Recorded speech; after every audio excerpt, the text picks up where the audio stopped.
Hayden Panettiere's mother says she went completely numb when she learned her daughter had died, but there's another part of this story that makes her grief even more complicated. Leslie Vogel recently spoke publicly about Hayden's death, saying that when she received the news, she simply couldn't process it. She described the feeling as being numb, and said that, at times, her mind still tells her that this cannot really be happening, and that reaction comes after a very complicated final chapter between mother and daughter. Hayden's memoir, This Is Me, A Reckoning, discussed the difficult relationship she had with her mother. Vogel has since given her own perspective on that relationship, including why she and Hayden were no longer communicating regularly before Hayden's death. But there was another issue that reportedly caused serious concern within the family. Brian Hickerson.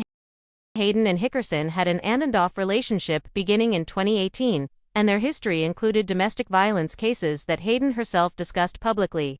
In fact, just months before Hayden's death, she had released a memoir describing some of the darkest periods of her life. And according to a new report, there was one very specific precaution Hayden took during her book tour. Her private security was reportedly given clear instructions to keep Brian away from her. At the first stop of the tour in New York, Barnes & Noble was reportedly even told not to allow him inside. So why would Hayden make those arrangements? And how did the situation look only a few months later? That's where the timeline gets much more complicated. Because Brian was eventually there when Hayden died. And that brings us to the part of the story that has raised the most questions.